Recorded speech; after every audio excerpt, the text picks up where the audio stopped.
My boyfriend, Zach, woke up from a car accident with temporary amnesia. The catch? He mistook my best friend, Chloe, for his fiancée. To keep him from suffering any more brain trauma, the doctor suggested I play along. So I had to swap identities with my best friend. We agreed to only act the part. No intimacy. No real relationship. We were just supposed to wait until Zach got his memory back, and then everything would return to normal. But 6 months passed. Zach showed absolutely no signs of getting better. Until today, when I was mindlessly scrolling through Reddit and stumbled upon a trending advice post. I got into a car crash, lost my memory, and mistook my girlfriend's best friend for my actual girlfriend. Now that I have my memory back, I realized I've actually fallen in love with the best friend. How do I explain this to my original girlfriend? The top comment, which had thousands of upvotes, offered a piece of advice. Keep faking the amnesia, obviously. It's the perfect chess move. If things go well, you get the best friend.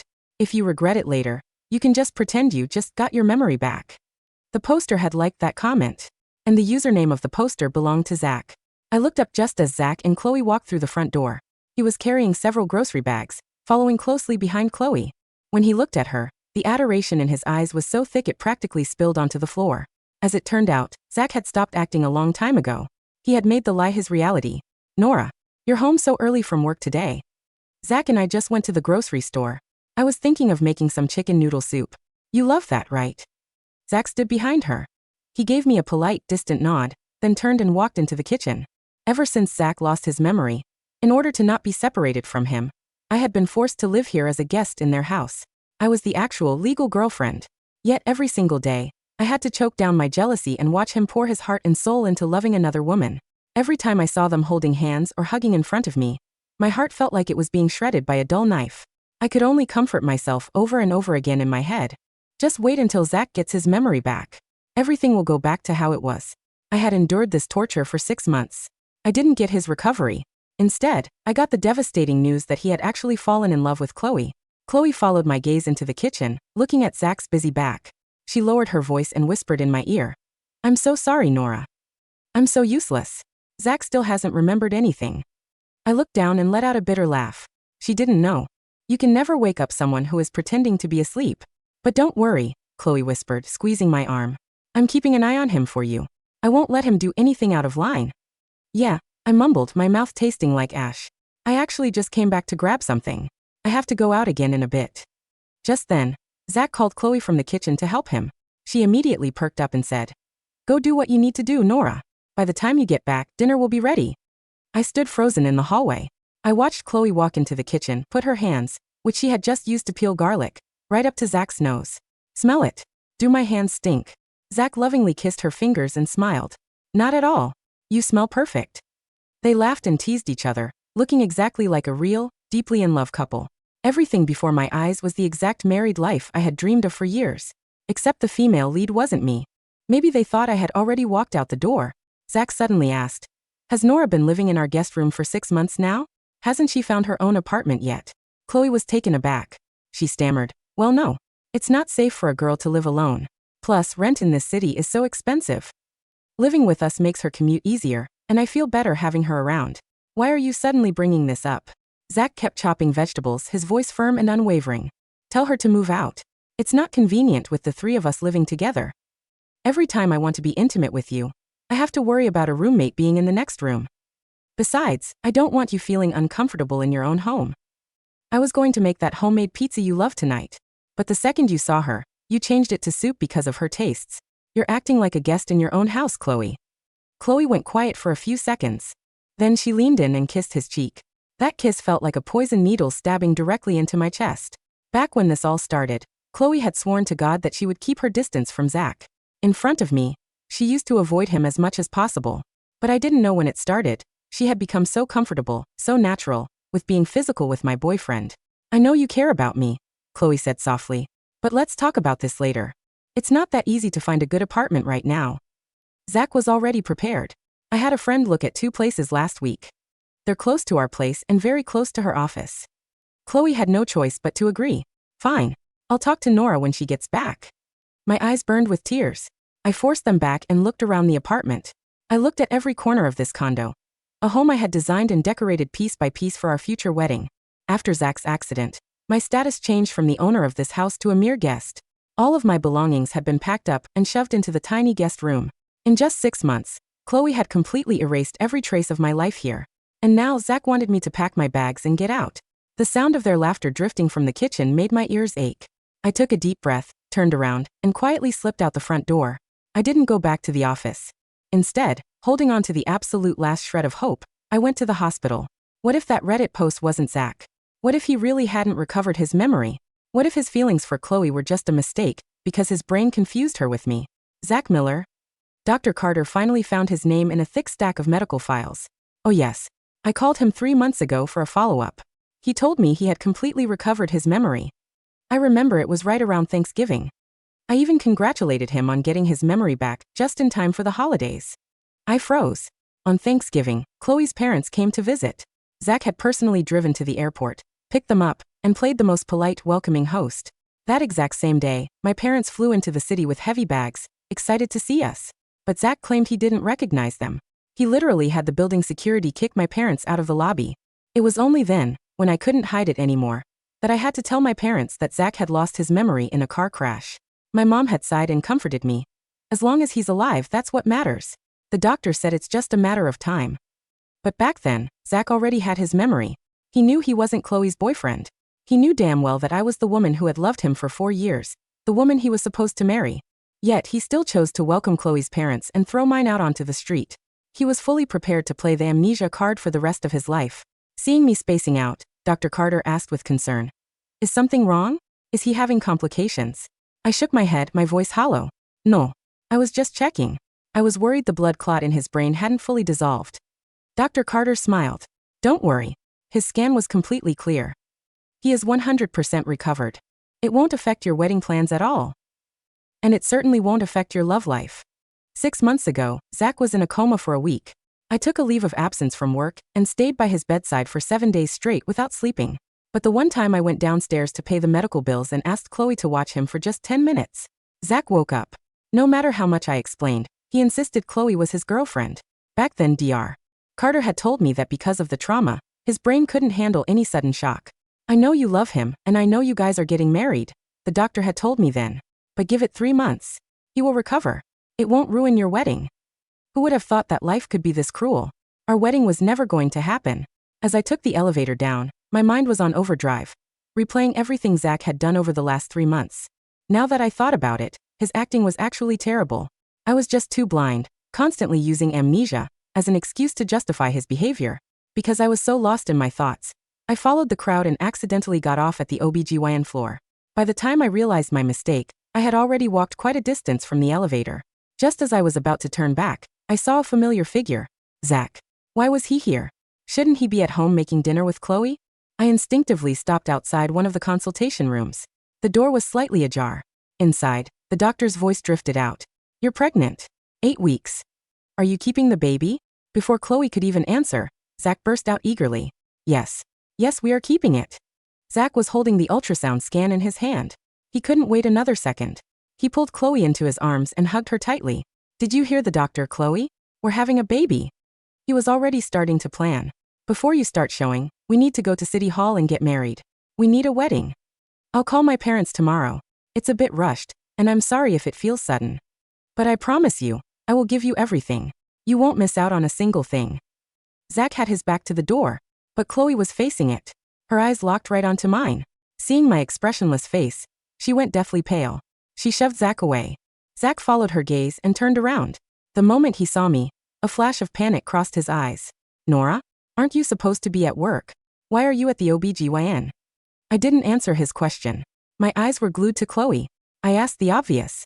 You're pregnant. Chloe lowered her head guiltily, not daring to look at me. Zach stepped in front of her, shielding her. We're engaged, Nora.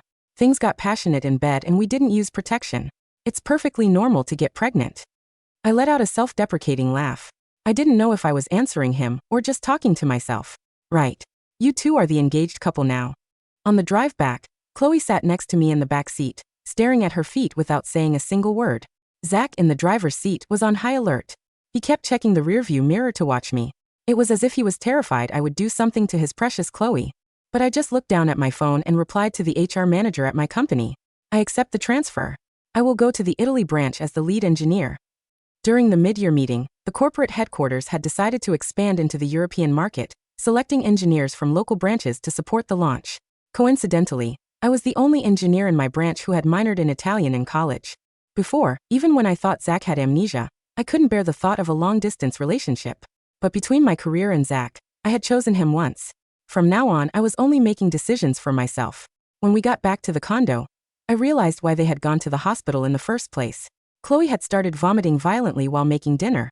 Zach was worried it was a stomach issue, so he rushed her to the ER. Because he was worried the smell of grease would trigger her morning sickness again, Zach turned to me. Nora, why don't you go into the kitchen and finish up dinner? Chloe looked at me with a conflicted expression. But Zach, Nora doesn't even know how to cook. Zach helped her sit down on the sofa. She can learn. We can't have a pregnant woman doing physical labor. The word pregnant pierced my ears. I turned around and went into the kitchen to wash the vegetables. Zach followed me in. The moment he entered, he locked the kitchen door behind him. If anything happens to Chloe or the baby, I will make your life a living hell. It felt like someone had taken a rusty knife and carved a giant hole in my chest. The cold wind was howling right through me. I didn't dare look up, terrified he would see the tears in my eyes. I forced my voice to sound as flat as possible. You're overthinking. Chloe is my best friend. I'm happy she's pregnant. Why would you think I'd hurt her? Zach's eyes lingered on me for a moment. He was probably trying to figure out if I knew he had regained his memory. After a few seconds, his tense posture relaxed slightly. I just mean since you two are best friends, you should help take care of her more. I didn't say another word. A few minutes later, Chloe used the excuse of wanting ice cream to call me out of the kitchen. She looked at me, tears welling up in her eyes. I looked back at her, completely calm. When did it start? Her face was a mask of guilt, and she began to sob. It was that one night. We both got too drunk. I swear I took the Plan B pill the next morning. Maybe it was expired. I don't know how I still got pregnant. She hadn't mentioned a single word of this to me when it happened. And I had been living like a complete fool. I thought Zach was just a poor, tragic victim of amnesia, who got the wrong girl. I thought Chloe was my loyal best friend who would never betray me. But now I saw the truth. I was the only one romanticizing the past. They had crossed the line long ago, right under my nose. Suddenly, Chloe dropped to her knees right in front of me. She raised her hand and slapped herself hard across the face. I'm a terrible person. I betrayed you. I lost my mind. I made a mistake. Just say the word, Nora. If you want me to, I'll go to the clinic and get an abortion tomorrow. There's no need, I said. She froze, looking up at me in disbelief. No, I'll do it. I'll go right now. Wait, what did you say? I pulled my skirt out of her tight grip. The baby is innocent. Chloe's eyes widened. But what about you? What are you going to do, Nora? Just then, Zach walked out of the kitchen with a plate of food. He walked right into the scene of Chloe kneeling at my feet. Chloe scrambled to her feet instantly, trying to cover. Zach, it's not what it looks like. I just slipped and fell, and Nora was about to help me up. Zach's temper flared instantly. He grabbed Chloe by the arm, pulling her behind him, and glared at me. Did you not hear a single word of what I said in the kitchen? Chloe was nice enough to let you stay in our home, and this is how you repay her. Chloe grabbed his arm, crying hysterically. It's not Nora's fault. Don't yell at her. Zach tried to control his breathing, his voice dropping to a cold whisper. Fine.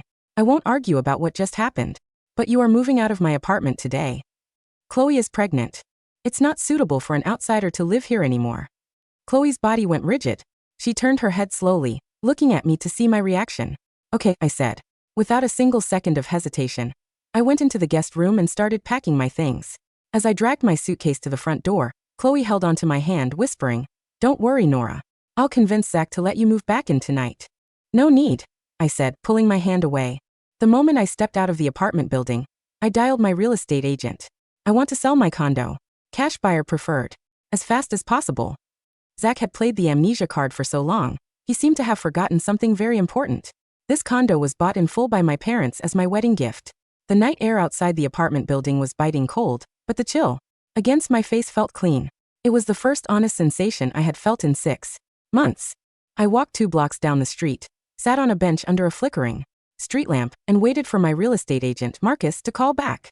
He picked up on the 3rd ring. Nora, it's almost 8 at night. Is everything okay with the property? Marcus, I said, my voice steady, devoid of the tremor that had plagued me for months. I need the condo sold. I don't care if I have to drop the price 5% below market value. I want a cash buyer, an expedited closing, and I want the legal notice served tomorrow morning. Marcus paused on the line. Wait served? Is someone occupying the unit? My ex-fiancé and my former friend, I said flatly. They think it's their home. I want a 72-hour notice to vacate posted on the front door tomorrow at 9 in the morning. My father's name is on the deed alongside mine. I'll send you the notarized authorization within the hour. Marcus let out a low whistle. Consider it done, Nora. In this neighborhood, a full cash buyer for a penthouse condo will close in 7 days. I'll have my legal assistant draft the formal eviction notice tonight. Thank you, Marcus. I hung up, pulled up my banking app, and began the systematic process of untangling my life from Zach Miller. For 4 years, I had been the financial backbone of our relationship. When Zach wanted to start his independent architectural consultancy 3 years ago, I opened a joint operational account with him, dumping $40,000 of my own savings into it to cover his office rent and software licenses. Because I loved him, I had left my name on his business registration as a co-signatory. Because I trusted him, I had paid the utilities, the HOA fees, the property taxes, and the insurance for our condo entirely out of my salary. I opened the joint account app. The balance sat at $38,500. I didn't hesitate. I transferred $38,000 back into my private personal account, leaving exactly $500 in the operational fund, just enough to keep the account from incurring an overdraft fee, but nowhere near enough to pay his upcoming commercial rent or his payroll for his sole assistant. Next, I logged into the utility portals. Water, gas, high-speed internet, electricity. I canceled every single auto-pay arrangement linked to my credit card and scheduled total service disconnections for 48 hours from now. Finally, I called my HR manager, Karen. Karen, I said, leaning my head against the cold steel pole of the bench. I'm accepting the Italy transfer, but I need one condition.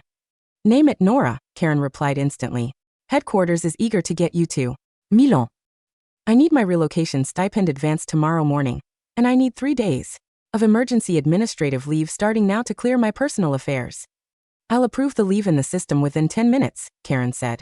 And the advance will hit your account by 9 a.m. I closed my eyes. The trap was set. Zach and Chloe thought they were playing a grand game of chess, using my patience as their board and my love as their pawns. They had no idea I was about to overturn the table and burn the room to the ground. Inside the condo, Zach and Chloe were living in a paradise built on stolen glass. After I walked out with my single suitcase, Zach had locked the door, wrapped his arms around Chloe's waist from behind, and rested his chin on her shoulder. She's finally gone, Zach murmured, kissing Chloe's neck. No more tiptoeing around in our own home. No more pretending. Chloe leaned back against his chest, holding her small, unblemished stomach. She felt an intoxicating rush of victory. For 4 years she had lived in Nora's shadow, watching Nora excel at her high-paying engineering firm, watching Nora's wealthy parents buy her a luxury condo, watching Nora be the praised, beloved center of every room. Now Chloe had taken Nora's man. She was carrying his child. And she was standing in Nora's living room, looking at the floor-to-ceiling city views. Zach, Chloe cooed, turning around in his arms. We need to redecorate the guest room into a nursery. I want pink wallpaper and a white crib. And we should change the couch in the living room. It reminds me too much of Nora. Whatever you want, babe, Zach smiled, pulling out his phone. I'll order a custom leather sofa tomorrow. Money isn't an issue. My consultancy has 2 big municipal bids coming up next month. What Zach conveniently forgot was that those municipal bids required a verified corporate liquidity proof of at least $30,000, money that had been sitting comfortably in his joint account until an hour ago. Oh, Chloe gasped sweetly. We need to call your parents. Tell them about the baby, and tell them we're setting the wedding date for next month. Zach's eyes lit up. Yes. We'll host a dinner here this Friday. My parents, your parents. A small, intimate engagement celebration right here in our living room. I'll order catering from that expensive Italian place down the street, Chloe beamed. Nora used to order from them all the time. It's so luxurious. They spent the rest of the evening drinking non-alcoholic wine, picking out wedding flower themes on Pinterest, and congratulating themselves on their bright, beautiful future. Zach slept better that night than he had in 6 months. The burden of faking amnesia was finally off his shoulders. He didn't have to keep a journal of fake memory lapses anymore. He didn't have to pretend to be confused when Nora showed him old vacation photos. He had one. At 8:30 the next morning, Zach woke up late, stretched luxuriously on the king-size memory foam mattress, a mattress my parents had imported from Germany for my 25th birthday, and padded down the hallway in his silk bathrobe to brew coffee. He reached the front door to check for the morning newspaper. When he opened the door, a thick, yellow legal document was taped directly across the deadbolt at eye level. At the top of the page, in bold, terrifying black lettering, ran the header: Official notice to vacate and demand for possession, pursuant to Real Property Law Code Section 711. Zach blinked, his sleep-heavy eyes trying to focus on the text. To occupants, Zachary Miller and Chloe Higgins.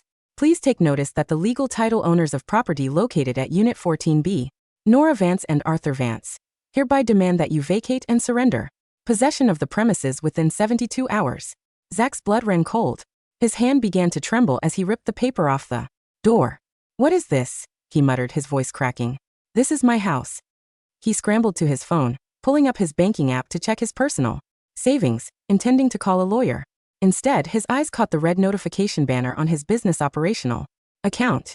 Current balance, $500. Recent transaction. Overseas wire transfer, $38,000 completed. A violent, sickening knot formed in Zach's stomach. The color drained from his face until he looked as white as the plaster walls around him. While Zach was staring at his phone in terror, I was sitting in the corner office of my family's legal team downtown, surrounded by folders, medical printouts, and digital evidence logs. My attorney, David Sterling, a veteran litigator who had known my father for 20 years, adjusted his glasses as he reviewed the stack of papers I had provided. Nora, David said, his tone razor-sharp. Let me make sure I have every piece of this timeline completely watertight before we file the civil fraud recovery suit. I sat across from him, sipping a hot cup of black coffee. I hadn't slept a wink, but my mind was operating with the cold, absolute precision of a master structural engineer. Go ahead, David, I said. David tapped the first document. Item 1, Dr. Carter's certified medical record from the hospital, dated November 20th, 4 days before Thanksgiving. States clearly that Zach Miller underwent a full neurological evaluation. His CT scans were completely clear of hematomas, and he explicitly acknowledged his identity, his relationship status, and his full memory recovery to the attending staff. Correct, I said quietly. Item 2, David continued, picking up a color printout. High resolution. Screenshots of the Reddit post made from Zach's verified IP address, timestamped 2 weeks ago, detailing his conscious decision to maintain the fake amnesia.To pursue your best friend while living rent-free in your property. Correct. Item 3. David's eyes flashed with legal fury. The incident on Thanksgiving Day, where Zach Miller called building security to physically remove your parents, the actual co-owners of the deed, from the lobby, claiming he didn't recognize them, while hosting Chloe Higgins's family upstairs in your fully furnished home. My fingers tightened around my coffee cup. The memory of my mother standing in the cold lobby on Thanksgiving, holding a heavy casserole dish, her eyes filled with confused, heartbroken tears while security escorted her out, was a scar that would never fully heal. Zach knew exactly who my parents were, I said, my voice dropping an octave. He evicted them from their own property so he could play Prince Charming for Chloe's family. And finally, David pulled out a bank statement audit. Over the past 4 years, you deposited $112,000 into his business accounts, paid $4,000 monthly in property fees, and covered $18,000 in his medical bills following the car crash, out of your personal savings. David pushed his glasses up his nose and leaned back in his leather chair. Nora, this isn't just a breakup. This is a textbook case of civil fraud, unjust enrichment, conversion of funds, and illegal tenancy. If we take this to court, I won't just get your money back, I will bankrupt him. I don't want to wait 6 months for a court trial, David, I said, looking him dead in the eye. I leave for Milan in 4 days. I want him dismantled before my plane leaves the tarmac.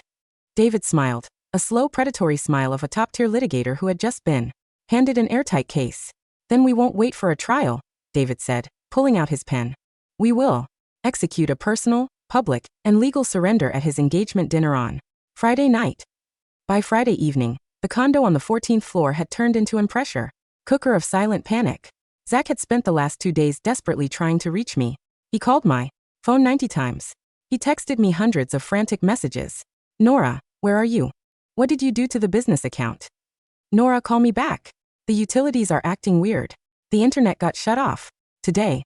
Nora, stop playing games. Chloe is pregnant. She can't deal with this stress. Let's talk like adults. I had blocked his number on every platform. Because he couldn't access his business funds, Zach had been forced to max out his personal credit card just to pay the deposit for the luxury catering company Chloe had insisted on for Friday night. Chloe knew something was wrong. Zach was jumpy, his hands were clammy, and he Kept checking the front door every 5 minutes, but she brushed it off as pre-wedding jitters. By 7 p.m., the guests had arrived. Zach's parents, Richard and Margaret Miller, a pair of snobbish, status-obsessed retirees who had always looked down on my family's working-class academic background, sat proudly on the living room sofa.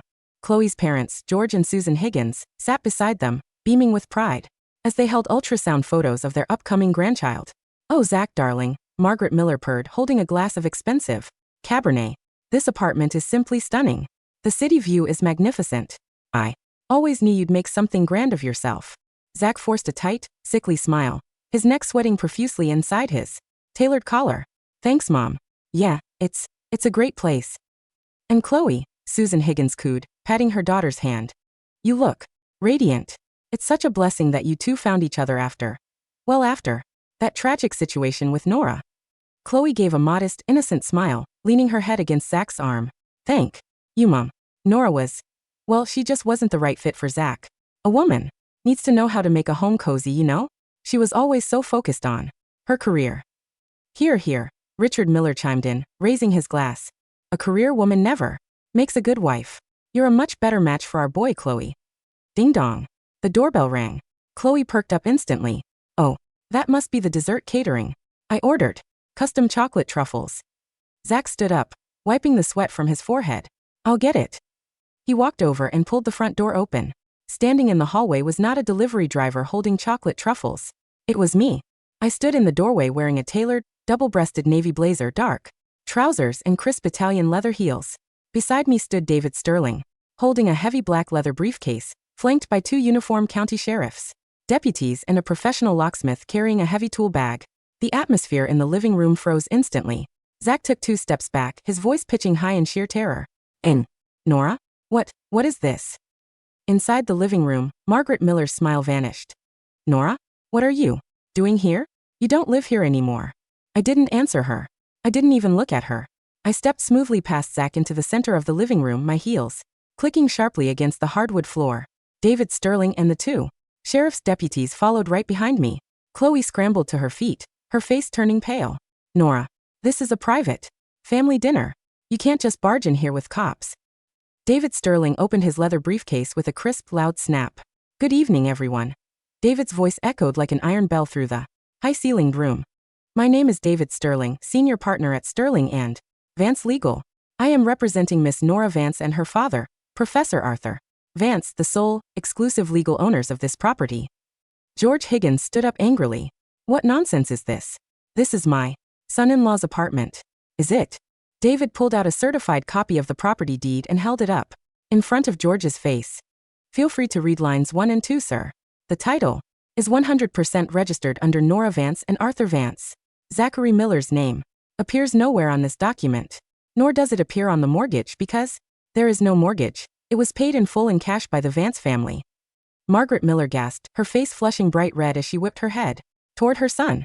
"Zach, what is he talking about? You told us you bought this condo with your business profits." Zach looked like he was about to vomit. He opened his mouth, but no sound came out. Furthermore, David pulled out a second stack of documents, handing copies directly to Margaret Miller, Susan Higgins, and George Higgins. "We are here to execute an immediate court-ordered writ of possession following the expiration of the 72-hour notice to vacate." You're evicting us?" Chloe shrieked, clutching her stomach. "I'm pregnant. You can't evict a pregnant woman." "Miss Higgins," David said coldly, "the law does not grant tenancy squatting rights based on pregnancy, especially when the property was entered under fraudulent pretenses." "What fraudulent pretenses?" Richard Miller yelled, standing up, his chest puffed out. "My son suffered a traumatic car accident. He had amnesia. He made a medical mistake. You can't punish him for a brain injury." I took a slow step forward, looking directly into Richard's angry, self-righteous eyes. "A brain injury, Richard?" I asked, my voice smooth as silk, icy as glaciers. "Is that what you call it?" I pulled out a sleek silver USB drive and handed it to the deputy sheriff, standing beside the 70-inch smart TV mounted on the living room wall. "Plug it in," I said. "Hey, don't touch my TV." Zach screamed, lunging forward.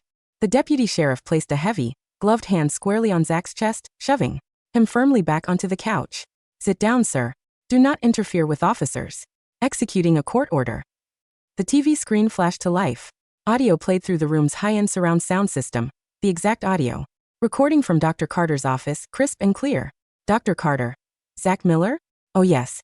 I called him 3 months ago for a follow-up. He told me he had completely recovered his memory. Right around Thanksgiving. The room went dead silent. Margaret Miller's eyes dilated in horror. She looked at her son. Zach. Thanksgiving. I tapped my phone, triggering the next file on the screen. It was a giant blown-up image of the Reddit post, highlighting the username. Zach Miller_Arch, the timestamp from 2 weeks ago, and his like comment. Keep faking the amnesia, obviously. It's the perfect chess move. If things go well, you get the best friend. If you regret it later, you can just pretend you just got your memory back. Susan Higgins read the words aloud, her voice trembling with rising disgust. Keep faking the amnesia? The perfect chess move? Susan turned her head slowly, looking at Zach, then at her daughter, Chloe. Chloe, did you know about this? Chloe was trembling violently, her face deathly white. No, I didn't. Zach told me. You knew on Thanksgiving, didn't you, Zach? I interrupted, my voice cutting through Chloe's panicked lies like a scalpel. On Thanksgiving Day, while your memory was 100% intact, you sat in this living room, ate wine and cheese with Chloe's parents, and had security kick my parents out into the freezing rain. Nora, Zach whimpered, dropping to his knees on the carpet, his tears finally breaking through his arrogant mask. Nora, please. I was confused. I didn't know how to tell you. I made a mistake. You didn't make a mistake, Zach, I said, looking down at him with utter, absolute detachment. You made a calculation. You thought I was too soft, too stupid, and too hopelessly in love with you to ever fight back. You thought you could keep my home, my money, and my life, while replacing me with her. I turned to the locksmith standing by the door. Change the deadbolts, I said. Right now. Wait. Chloe screamed, rushing toward her bedroom. Our clothes. My jewelry. My baby stuff. You have exactly 20 minutes to pack your personal clothing into trash bags, David Sterling announced, signaling the 2 sheriff's deputies.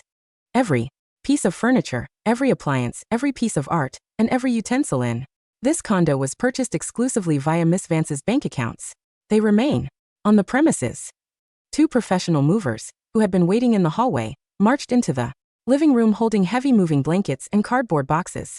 In front of their parents, in front of the cops, in front of the lawyers, Zach and Chloe were forced to scramble around the apartment, throwing their shirts and underwear into black plastic trash bags like fleeing criminals.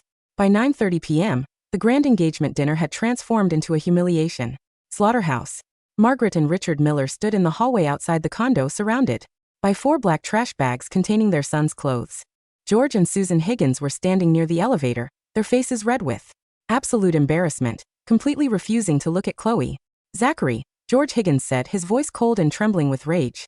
You told us you were a partner in a top engineering firm. You told us you owned a $2 million penthouse. You lied to us. You dragged my daughter into your pathetic scam. Mr. Higgins, please, Zach begged, holding a trash bag over his shoulder, his eyes bloodshot. I still have my consultancy. I'm taking on major municipal projects next month. I can rent a house for Chloe. I can support her. With what money, Zach? I asked, stepping out into the hallway, holding a sleek leather folder. I pulled out a printed bank statement and held it in front of George Higgins's face. This is his corporate operational account, I said calmly. Current balance, $500. 4 days ago, I withdrew my $38,000 of personal capital. As of 5 o'clock today, his commercial office landlord has served him a lease default notice for unpaid rent. George Higgins stared at the bank balance, his jaw dropping in horror. He turned his furious gaze onto Zach. You're broke. No, I'm not broke. I just need time. Zach screamed, turning to me, his eyes wild with desperate rage. Nora, you can't do this to me. That $38,000 was my business capital. You gave that to me. I loaned it to you, Zach, I corrected coldly. And my lawyer will be serving you with a formal repayment demand for the remaining $74,000 you owe my personal estate for your car crash, medical bills, and business seed funding. Chloe let out a horrified gasp, dropping her trash bag onto the floor. Looked at Zach as if she were seeing a monster. Zach, Chloe stuttered, her voice shaking. You don't have money? You told me you were going to buy me a leather sofa today. You told me we were going to rent a villa for the summer. Chloe, babe, listen to me. Zach tried to grab her arm. Don't touch me. Chloe shrieked, shoving his hand away with terrifying violence. You lied to me. You told me you owned the condo. You told me you were rich. You let me get pregnant. You wanted to get pregnant. Zach yelled back, his composure completely shattering into ugly, bitter blame. You stopped taking your birth control in September. Don't pretend you didn't. You wanted to trap me because you thought I had money. The entire hallway went dead, suffocatingly quiet. Margaret Miller gasped. George Higgins closed his eyes in pure shame. Chloe's face turned bright red, then white, as her own deceit was exposed right in front of her parents. You two truly deserve each other, I said softly, looking at the pair of them, standing among their black trash bags in the carpeted hallway. A liar who thought he was a genius and a leech who thought she caught a prize. I stepped back into the condo. The locksmith finished installing the final high-security digital deadbolt with a crisp, heavy click. I closed the heavy oak door, locking them out of my life forever.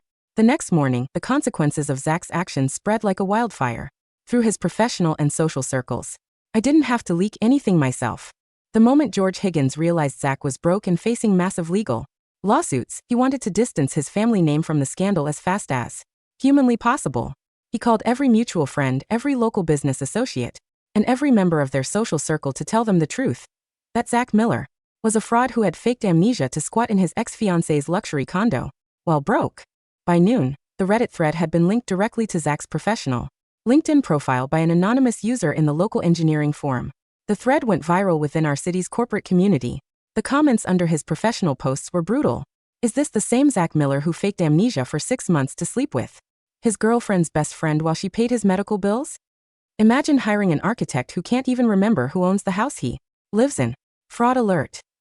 Word on the street is his corporate account was drained because he was using his ex's money to fund his fake luxury lifestyle. Don't sign any contracts with his firm. At 2 p.m., Zach received a formal email from the City Municipal Development Board. Because of the public ethics scandal, his pending bids for the 2 major municipal projects were officially canceled. The board cited reputational risk and questionable financial stability as the grounds for disqualification. Without those projects, and with his bank account sitting at $500, Zach's consultancy went under in less than 24 hours. His assistant quit on the spot, demanding her unpaid wages.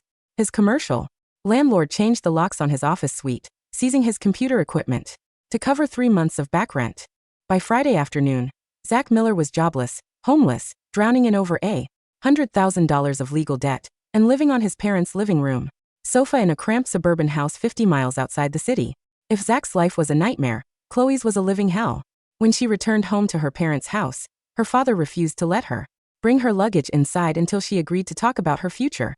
You're 8 weeks pregnant by a man who is facing civil fraud lawsuits, George Higgins said coldly, sitting across from her at the kitchen table. Doesn't have a job, he doesn't have a home, and his family is broke. What are you going to do, Chloe? Chloe wept hysterically. I'm going to have the baby. Zach will find a job. He's an engineer. He's a blacklisted engineer, her father corrected ruthlessly. No firm in this state will touch him after what he did to Nora Vance. And if you think your mother and I are going to pay for your luxury lifestyle while you play house with a fraud, you are severely mistaken. Over the next 2 weeks, the fairy tale romance between Zach and Chloe completely imploded under the crush of real-world poverty. Zach called Chloe incessantly, blaming her for ruining his life. If you hadn't insisted on that stupid catered dinner on Friday, Nora wouldn't have brought the cops. Zach screamed over the phone. You pushed me to get rid of her. You made me rush everything. Me, Chloe shrieked back from her bedroom. You were the one sleeping in her bed. You were the one posting on Reddit like an idiot bragging about faking amnesia. You're a pathetic loser, Zach. You couldn't even keep the condo. I was the one who took care of you when you got pregnant. Zach yelled. And now you're treating me like trash because I don't have Nora's money. Nora was right about you. Chloe sobbed, her voice bitter with pure regret. She gave you everything, and you threw her away for nothing. You're useless. They fought every single day, screaming over text, hurling insults over phone calls, blaming each other for the ruinous trap they had built together. Chloe's morning sickness grew worse, but she couldn't afford the private luxury OB/GYN clinic she had originally chosen. She was forced to go to a crowded public clinic, sitting in hard plastic chairs for 4 hours, waiting for her turn. There were no custom leather sofas, no white cribs with pink wallpaper, no European summer vacations. There was only the cold, suffocating reality of 2 selfish people locked in a prison of their own making. Sunday morning, 6 a.m. The international departure terminal of the city airport was quiet, illuminated by the soft morning light streaming through the massive glass windows. I sat in the executive lounge, wearing a cozy cream cashmere sweater, sipping a warm cappuccino, reading an engineering briefing document on my iPad. My 2 large leather suitcases were checked through to Milan. My condo had officially closed yesterday, sold to a cash investor for $1.8 million, the funds sitting safely in my high-yield investment trust. My legal team was handling the remaining civil recovery lawsuits against Zach in my absence. I didn't need to be there. I didn't care about the money, I cared about the clean, absolute erasure of his presence from my life. I checked my watch. Boarding was in 20 minutes. Nora. A raspy, desperate voice broke through the quiet hum of the lounge. I didn't even look up from my iPad. Zach came stumbling past the lounge attendant, who was calling for security, his clothes rumpled, his hair unwashed, dark purple circles surrounding his sunken, bloodshot eyes. He looked like he had aged 10 years and 7 days. Nora, please, just give me 5 minutes. Zach begged, falling against the glass table in front of me, his hands trembling violently. I bought a cheap gate pass just to see you. Please, Nora, don't leave. I slowly tapped the screen of my iPad, turned it off, and set it down on the table. I looked at him. I felt no rage, no urge to yell, no urge to cry. Looking at him felt like looking at a stranger who had gotten onto the wrong bus. You shouldn't be here, Zach, I said, my voice smooth and utterly devoid of emotion. Nora, I was sick. Zach wept, dropping to his knees right beside my chair, completely ignoring the stares of the international travelers around us. I swear to God, Nora. The accident, it messed with my brain. I really did lose my memory at first. I was confused. Chloe manipulated me. She took advantage of my mental state. I let out a soft, single laugh. It was a genuine laugh, a laugh of sheer amusement at the absolute, pathetic predictability of a coward. Zach, I said softly, leaning forward. You liked the comment on Reddit, remember? Keep faking the amnesia, obviously. It's the perfect chess move. Zach froze, his tears catching in his throat. You thought you were playing chess, Zach, I whispered, looking directly into his desperate, hollow eyes. But you forgot one very simple rule. What rule? He whimpered. In chess, I said, standing up and picking up my small leather shoulder bag. The queen protects the king. Once you sacrifice the queen, the game is over. The terminal intercom hummed to life. Final boarding call for Flight 402 to Milan. All first-class passengers, please. Proceed to Gate 12.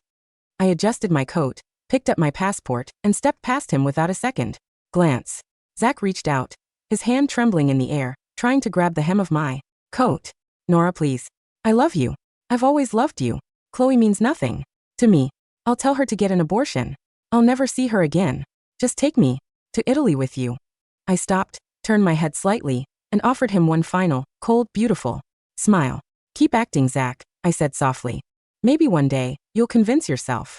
I walked through the boarding jetway, leaving him kneeling on the carpeted floor of the terminal, surrounded by security officers, weeping into his empty hands. 18 months later, Milan, Italy. The afternoon sun spilled through the arched floor-to-ceiling windows of my high-rise engineering firm overlooking the Piazza del Duomo. The warm air smelled of roasted espresso, fresh jasmine, and rain. I stood behind my desk, reviewing the blueprint designs for a $60 million sustainable commercial complex, a project I had led from inception to final municipal approval. My life was full, radiant, and undeniably mine. I had bought a stunning apartment in the historic district of Brera, with exposed wooden beams, a private rooftop garden, and a view of the sunset over the red-tiled roofs of the city.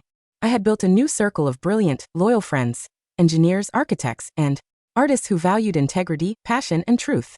My phone chimed on the desk. It was a text from my lawyer, David Sterling, back in the States. Nora, final legal update on the Miller/Higgins matter. The court has issued a final judgment against Zach Miller for $74,000 in restitution. His wages from his current job as a low-level draftsman are being garnished by 25% monthly. Chloe Higgins gave birth to a son 9 months ago. She is currently living in a rented basement apartment, suing Zach for unpaid child support. They are locked in a bitter custody battle. Your credit score is 850. The wire for your final real estate investment. Dividend has been deposited. Enjoy Milan. I looked at the text for 2 seconds. I didn't feel a surge of malicious joy. I didn't feel a sting of old pain. I felt nothing. They were just 2 distant, insignificant names in a legal brief, ghosts who had long since vanished from my horizon. I deleted the text, locked my phone, and walked out onto my office balcony. A young, handsome Italian structural consultant, Matteo, a brilliant man who worked at my firm, who had spent the last 6 months patiently courting me with Hand-brewed coffee, shared books and quiet, respectful devotion was waiting by the railing, holding 2 glasses of chilled Prosecco. He looked up as I stepped onto the balcony, his eyes crinkling with warmth. Nora, Matteo smiled, handing me a glass. The board just signed off on the final structural budget. The project is officially ours. I took the glass, the cool crystal smooth against my fingers, and looked out over the sunlit roofs of Milan. To new foundations, I said, raising my glass. To smooth paths, Matteo replied softly, clinking his glass against mine. I took a sip of the sweet, effervescent wine, feeling the gentle Italian breeze lift my hair. I had lost a lying boyfriend, a backstabbing friend, and a home built on illusion. In return, I had gained the whole world and my own unshakable soul.